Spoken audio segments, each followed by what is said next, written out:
For today's video, we're going to have a little bit of fun in terms of deck building and what we're doing. Some folks from the Twin Sunz Podcast posted a deck list on Twitter a few days ago, and I really liked it.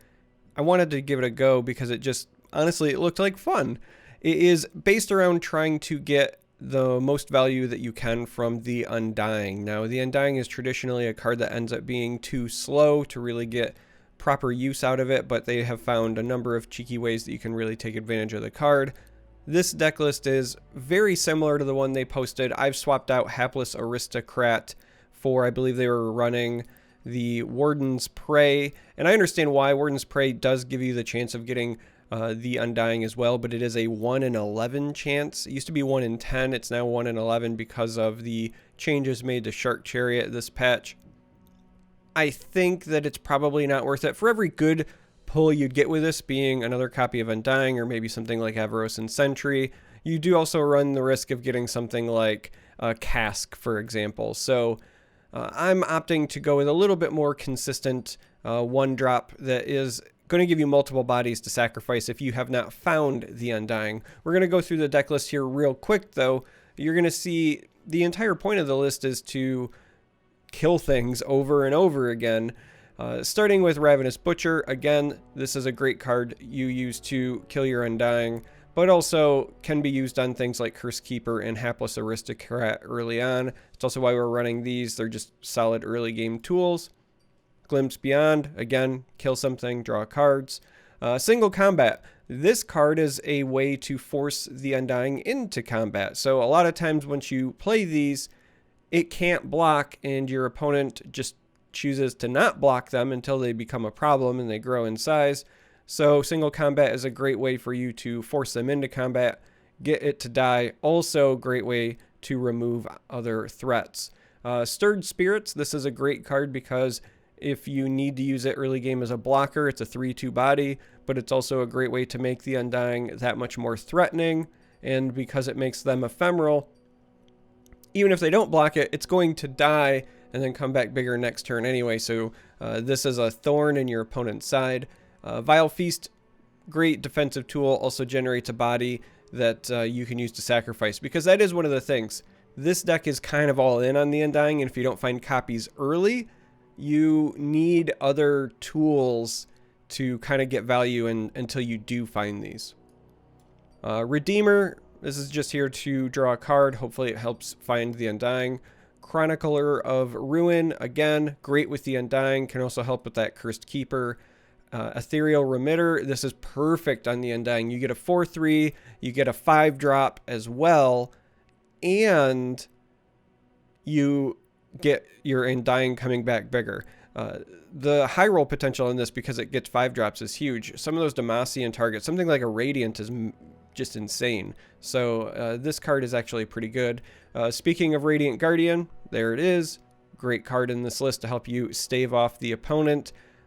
2 copies of Atrocity. These are a great way to sacrifice the Undying, but also kind of helps you go for lethal. 2 copies of Crown Guard. So this is another great way where you can get your Undyings to get into combat more often, while also giving you a late game defensive tool. And then 2 copies of Ruination as your kind of board reset. And again, if you're playing the Undying, you kind of don't care if the board resets.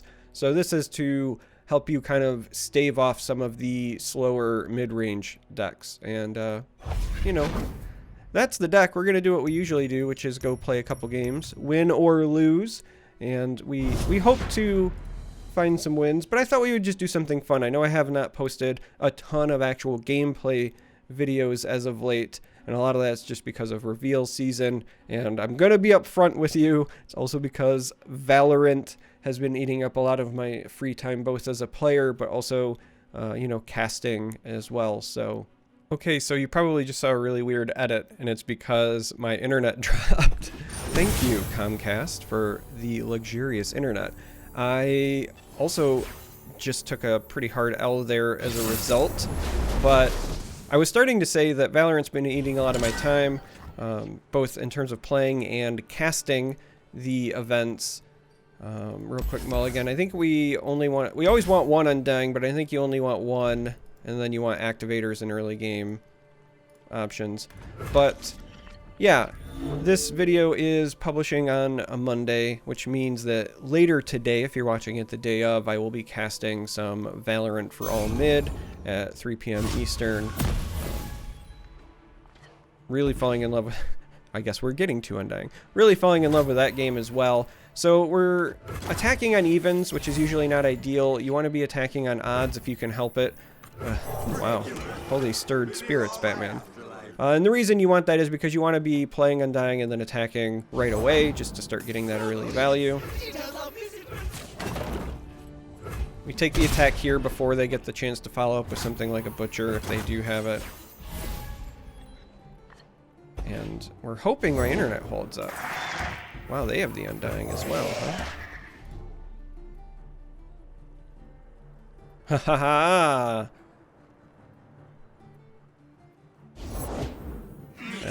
They had to decide which they preferred. So we have to make our own determination here, and I do think that doing this makes sense just because we have backup stirred spirits.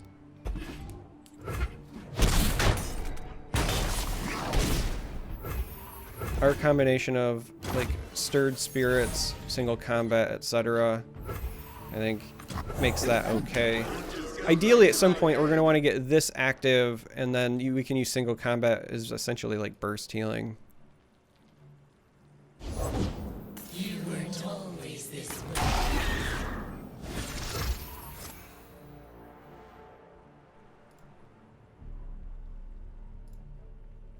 Alright, so they're going to have a couple of copies there.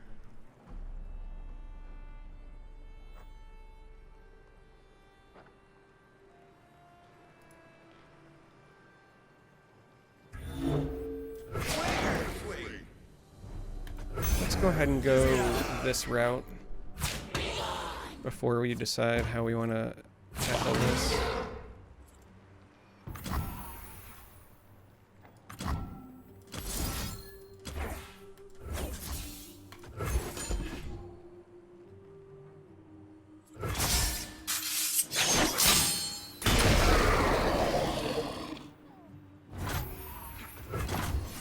Alright, so they're going to get another copy of Undying.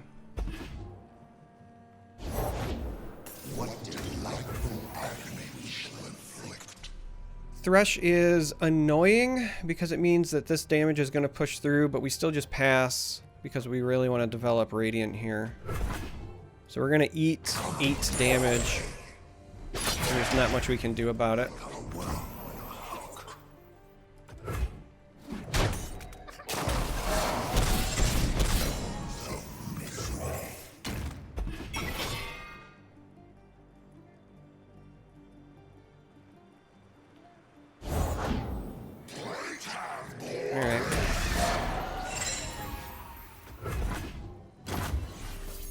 Kind of fun that we're seeing essentially the mirror here. So this card actually ends up being pretty decent with Radiant because if this doesn't die outright, if it gets damage on it, you can use this to reset your health on it, essentially.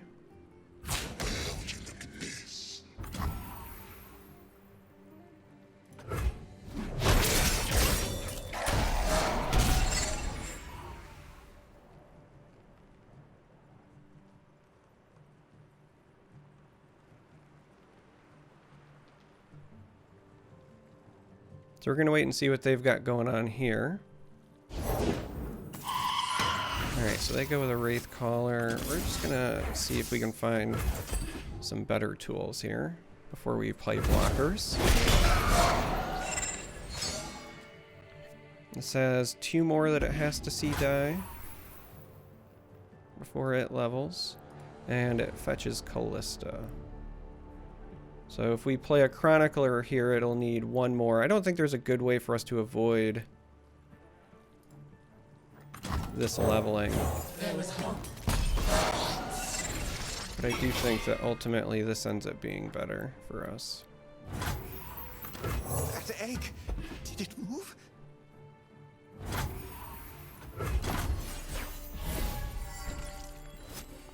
I mean, we could use something like Atrocity to just kill the Thresh, potentially. If we don't want to develop anything else this turn.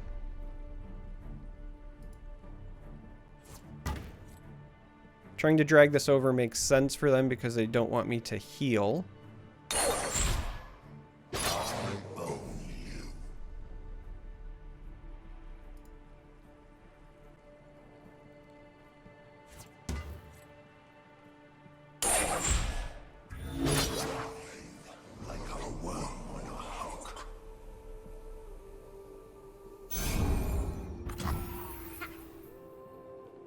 Alright, so we want this closer than not because we want the health.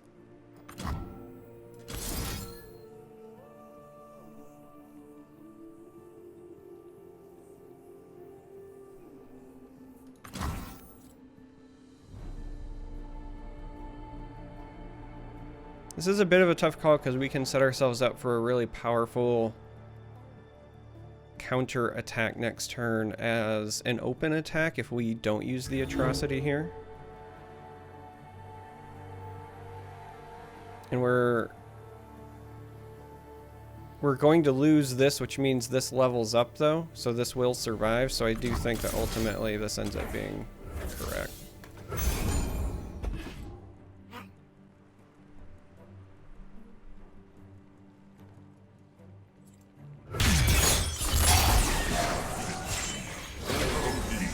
So Thresh should level, but then should die. So the downside is that it levels up. There's nothing we can do about it.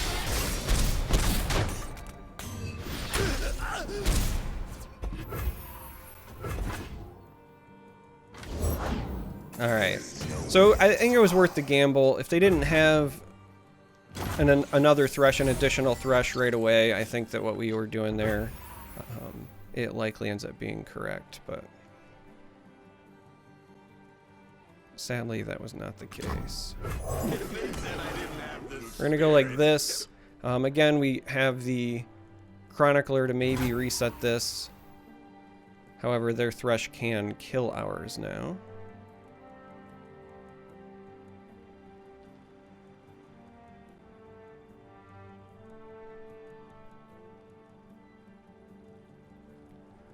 Because their Thresh can kill ours, and this can kill ours, there's an argument to be made about maybe Stirred Spirits on this so that we heal for 7 is actually the correct play here.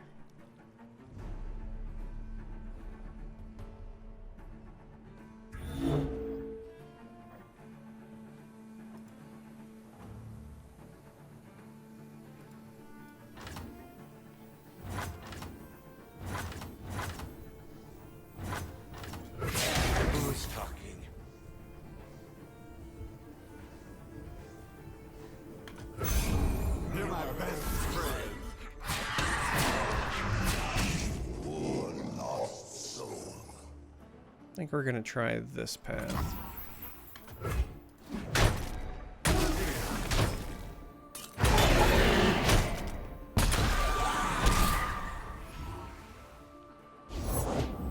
Return to us. Alright, so obviously Rekindler there is brutal for us.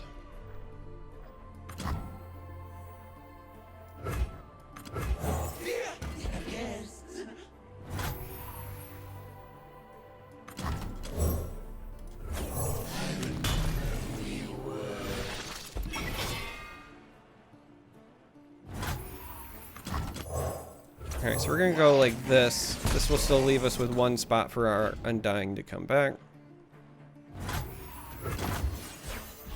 And again, our lifesteal is kind of what's propping us up. Alright, that's huge for us actually. Come to the light. Come to play.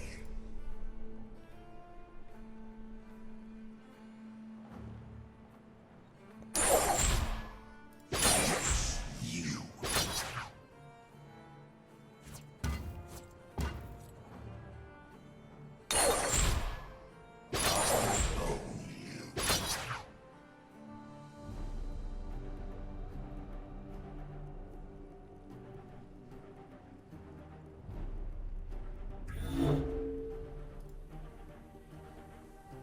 So the Callista that comes out, we're likely going to block with the Butcher.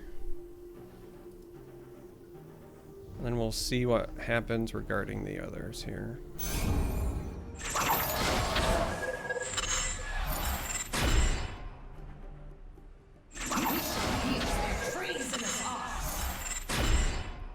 Alright, so it's 2 Callistas. Now the biggest issue with Callista is that we don't want Callista to level up. But it's only allies, so these aren't gonna die.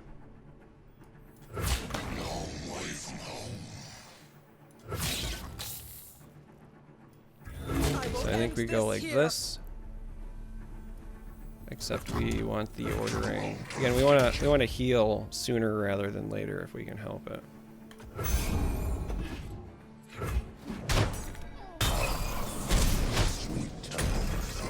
This is one of those instances where we actually wouldn't mind getting a hold of like a Ruination.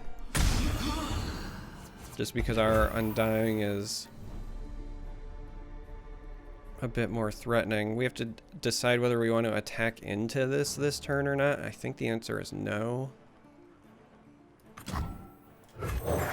Because again, we have the Tiana, but playing Tiana this turn doesn't feel as good. I think we want it when we've got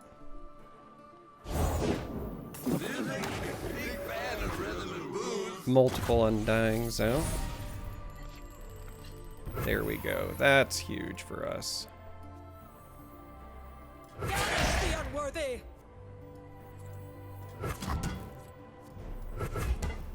We want the lifesteal unit first.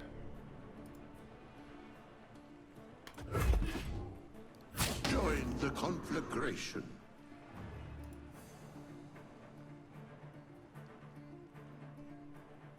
I was gonna say, this gives us flexibility.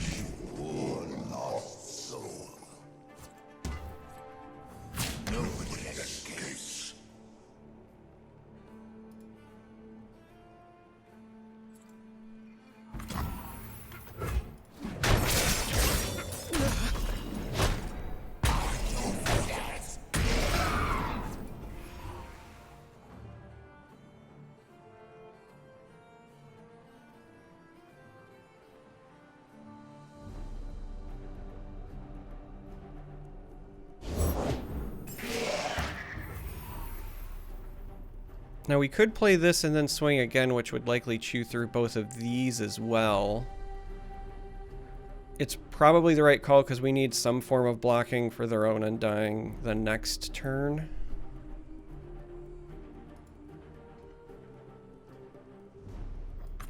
We strike now.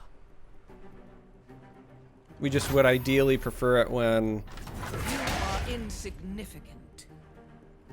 we were swinging with multiple copies of our Undying. But we don't want to give them an open attack with that board on the following turn, right? If you don't play Tiana here and we don't have a way to win. So we just have to hope that with their 7 mana here, they don't have good ways to further pressure us. And of course, they do. Of course they do.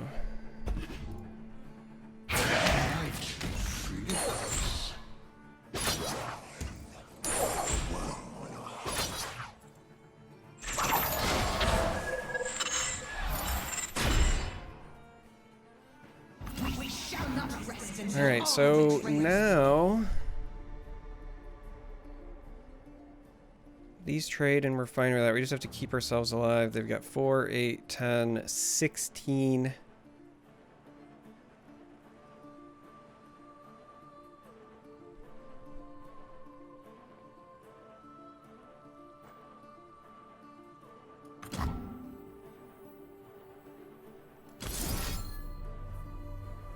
I mean, this is risky. If they have anything that boosts health, then we just lose. But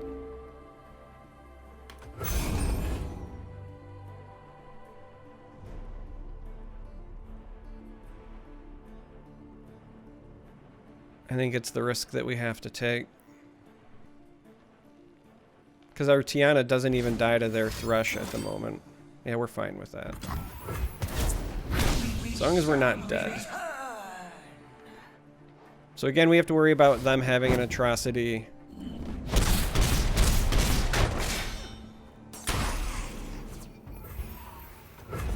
But we just need to connect with one of these 7s next turn. Oh, they found a remitter. Oh, that's so great for them and not great for us.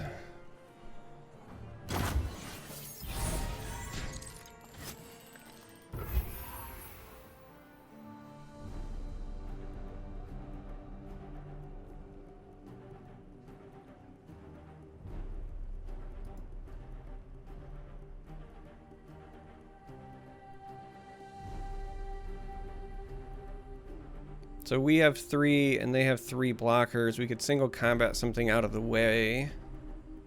But then they just have a chance to play yet another blocker.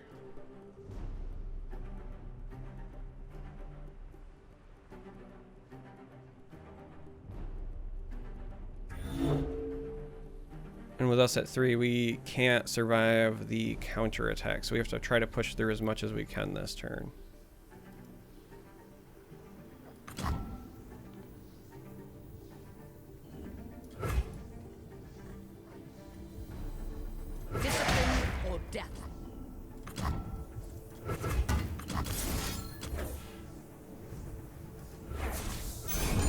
Alright, so we're gonna, I guess, try to pop the Rekindler first. And then pray that they don't have a blocker, though they have more cards than us. The Rekindlers have honestly been what have swung this in their favor by a long shot. You are insignificant. Break it up.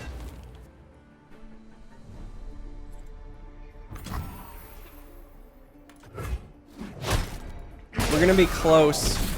We're gonna be 2 damage off of lethal with our atrocity this next turn. Which is such a shame. Return to us. Wow, alright. I don't think that we are ever gonna win a game where our opponent has played 3 Rekindlers, unfortunately. Oh!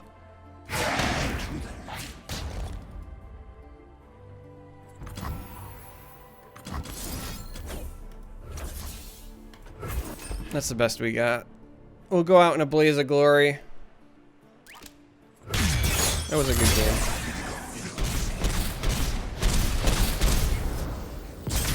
Yeah, we absolutely needed to find Ruination. So, plenty of outs. We just didn't run into them. Let's go play another game. It was a bit of a mirror. Our opponent had more Undyings on the board than we did.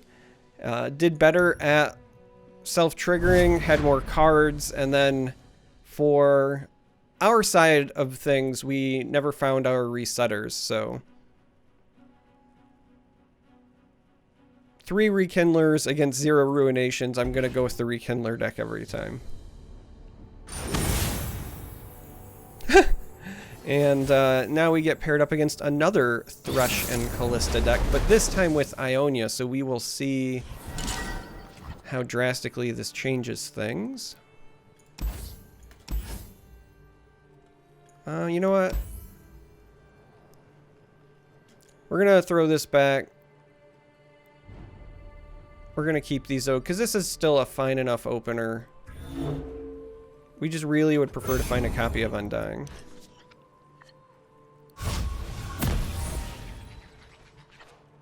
There we go. That egg. Which also means we will hold off on our Butcher. As much as we want to attack with it here on turn 2, getting the extra trigger on the Undying is far more relevant, so. I must get out of here.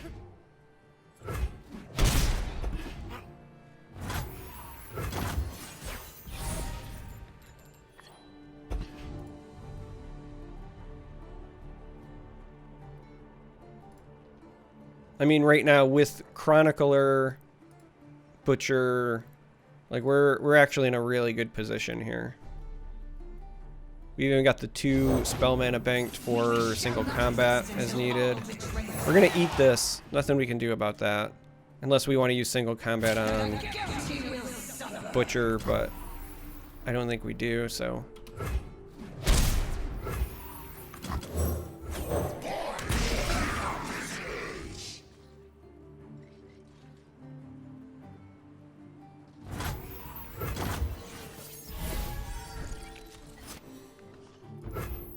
Get a pretty decent open attack here.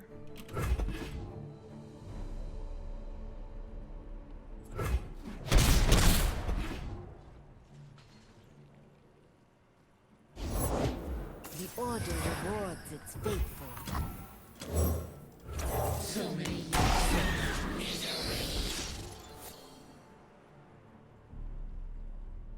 And then again, we'll have the single combats for next turn. Chains, they never stop.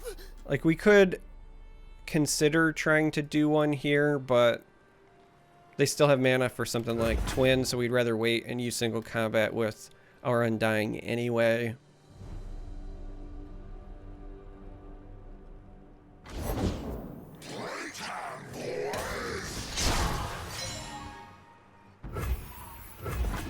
So we're still fine with this. By waiting till next turn as well, if we single combat, they do something to stop it. We have a second one, and then we also still have mana left over for a Redeemer. So overall, I think this just ends up being better for all involved. What delightful agony we shall inflict. Thresh is interesting.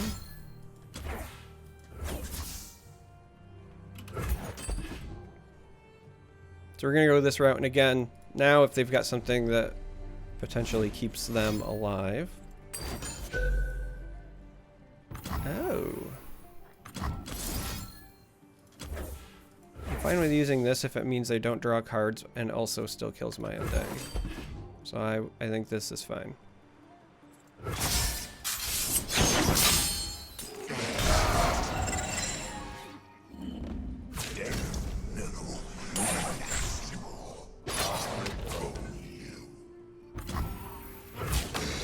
This has 2 on it. It's going to go up to 5. Again, not a lot we're going to be able to do to stop Thresh, unfortunately. It's going to be 2 straight games. Of Thresh being Thresh. We have the decision now to make, though, on whether we want another copy of Undying or the Redeemer, but I think that drawing another card is just overall better. Because then you get to do stuff like this.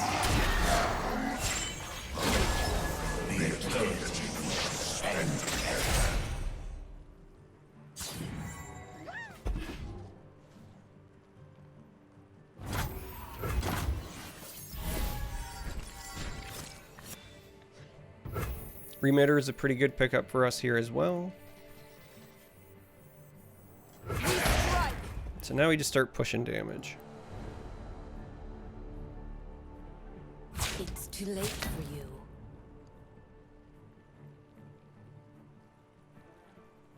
We're gonna see if we can punish them long before Thresh attacking even matters. Right? They're gonna be down to 4, so this atrocity represents lethal, but we need to get them below deny mana. So we're kind of hoping they play something expensive here. Silent as death. That was not it. So now we have to decide, do we go for atrocity now or wait till next turn? And I think the answer is we wait till next turn. Because this just generates too much value to ignore. And if we pass and they pass, then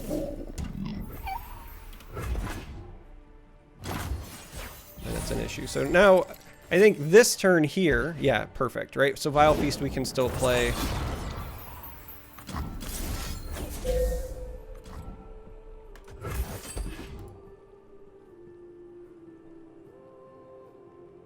We try to punish them for waiting. No place for the kind anymore. And now they're below deny mana.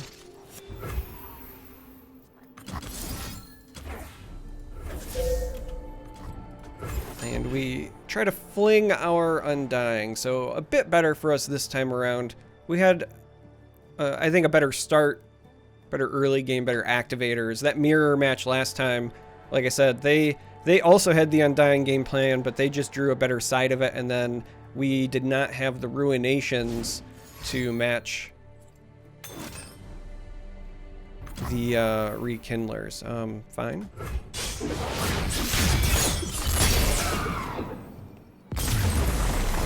And that's it. So that's 2 games, win or lose, despite my weird disconnect in between. So fun deck. I think it's a lot of fun. I don't know how competitive it's going to be.